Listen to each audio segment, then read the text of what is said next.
At my birthday dinner, she toasted, "To my future divorce settlement." The words hit me like a fist to the chest. Forks clinked against plates. Laughter echoed from the other guests. But I felt a cold emptiness settle over me. My stomach churned, and for a moment, I thought I'd misheard. I looked at her, my wife, the woman I had loved, trusted, built a life with, and her eyes were steady, almost smug, a faint smile playing at the corners of her mouth. The room blurred around me. Candles flickered on the table, casting shadows across her face, and in that light, she didn't look like the woman I married. She looked distant, deliberate, and entirely unrecognizable. My hand tightened around my wine glass, knuckles whitening. "What did you just say?" I asked, voice low, almost a growl, trying to mask the hurt. Her smile didn't falter. "I said, 'To my future divorce settlement,'" she repeated, raising her glass slightly, her tone light, almost playful. The other guests chuckled nervously, some glancing between us, unsure what to make of the tension. I swallowed hard, heart pounding, trying to maintain control. "Are you joking?" I asked, hoping against hope that this was some grotesque, tasteless joke. But the flicker of amusement in her eyes told me it wasn't. "No joke," she said simply. Just being honest." The rest of the dinner passed in a blur. I barely heard the chatter around me. My mind replayed her words over and over, twisting them, dissecting them. I tried to push down the rising panic, the sting of betrayal. How could she say something like that to my face? At my birthday of all times? Over the next few days, I found myself retracing every memory, every conversation, every small oddity I had noticed over the past months. The late nights at work, she claimed, the whispered phone calls that stopped when I entered the room, the sudden disinterest in plans we had once made together. I wanted to believe I was imagining things. Maybe I was just being paranoid. But her toast had shattered that illusion. It started small, questions that felt innocent at first.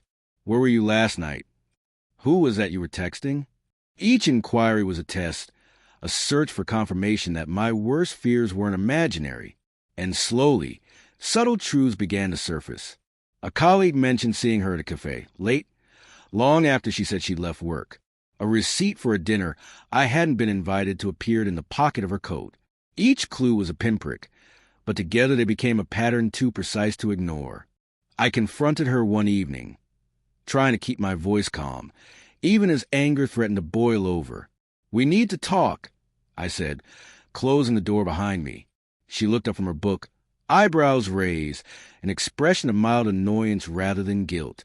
"I thought we did talk," she replied. "No, not really. I mean about us, about everything." She sighed, leaning back against the couch. "I don't know what you're expecting me to say." "I'm expecting honesty," I said, my chest tight. I can't ignore it anymore. The late nights, the messages, the dinners you don't mention. "Are you seeing someone?" She tilted her head, studying me, and for a heartbeat, I hoped for denial. But instead, she laughed, softly, almost indulgently. "So that's what this is about?" "Yes," I said, the single word sharp with pain.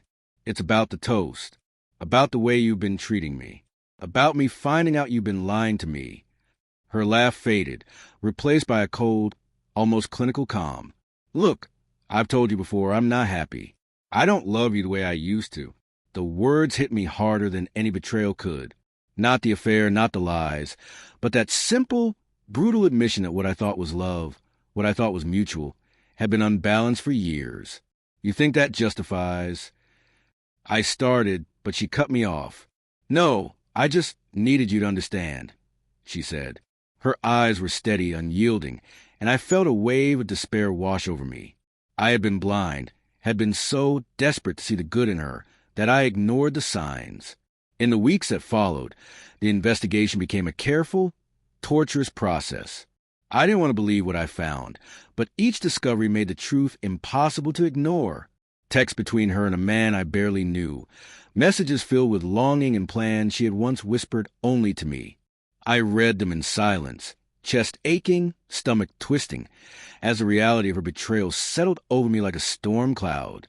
Conversations at home became sharp, cautious. She said nothing unless she had to, and even then, her words were measured, almost offensive. I caught her glancing at her phone with a guilty quickness whenever it buzzed. I noticed the way she lingered over details she previously ignored, the way she avoided my gaze, the subtle shifts in tone that spoke louder than any outright confession. I wanted confrontation. I wanted clarity. But I also wanted to protect the pieces of myself that remained unbroken. Some nights, I lay awake staring at the ceiling, listening to her soft breathing beside me, and wondered if I had ever truly known her. I questioned my own judgment, my own ability to love. And yet, even in the depths of that despair, I still felt a flicker of hope, denial's stubborn ember, that she might somehow explain, justify, or undo the pain she had caused. But she never did. The final revelation came quietly, in the kind of moment that changes everything without ceremony. I came home earlier than expected one evening, heart heavy but clinging to some sense of normalcy.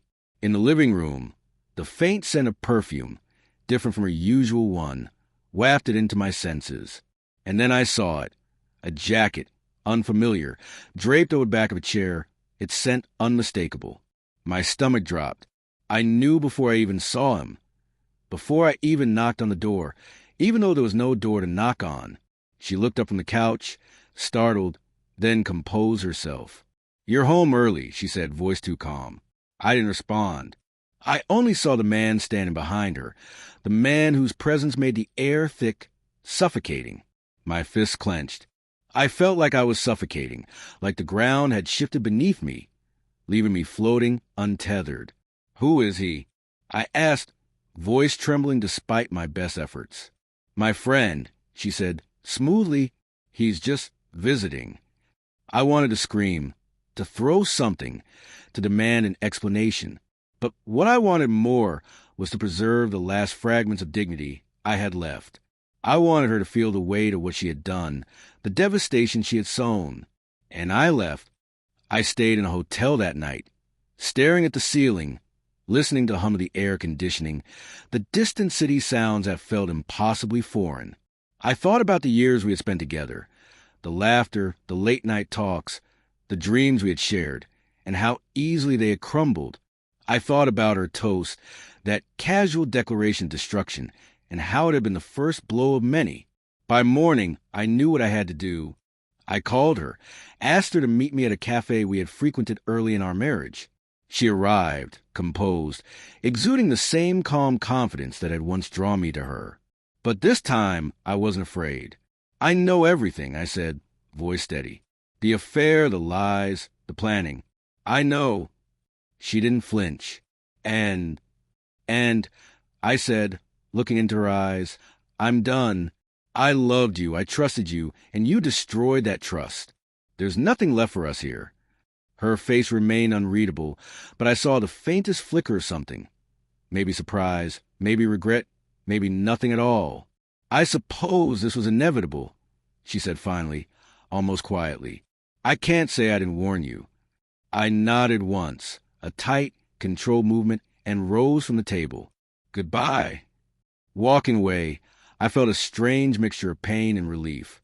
The betrayal had shattered my world, yes, but it also freed me from the chains of the love that had become a lie. I would mourn what we had, the life we imagined together, but I would survive. I would rebuild. And somewhere deep inside, I knew that the man I would become after this, stronger, wiser, cautious, perhaps even wary of love again, would carry the lessons of this pain like a scar, a permanent reminder that trust, once broken, is almost impossible to restore, and that even the brightest of flames can hide the slow, insidious fire of betrayal. At my birthday dinner, she had toasted to the end of us, and I had survived it.